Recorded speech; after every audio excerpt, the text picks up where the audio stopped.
Second category हम आते हैं स्टडी वीजा। स्टडी वीजा को कितना टाइम लग रहा है? आई नो कि आप लोगों ने फीस भर रखी है, 25-26 लाख इन्वेस्ट कर चुका है, ठीक है, आपका अभी तक रिजल्ट नहीं है, embassy taking time. So study visa को कितना टाइम लगेगा? स्टडी वीजा को जी ऑनलाइन अगर हम बताते हैं तो 4 वीक्स कह रहे हैं।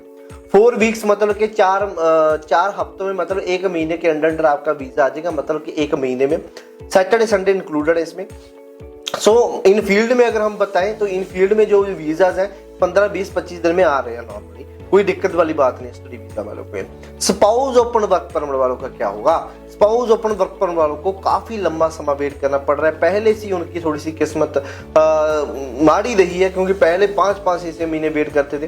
तो आज की डेट में ऑनलाइन का अगर मैं टाइम बताऊं तो ऑनलाइन एम्बेसी कहते हैं कि हम 8 वीक में रिजल्ट है जो एप्लीकेशन है जो प्रोसेस कर देते हैं स्पाउस वर्क परमिट वाली।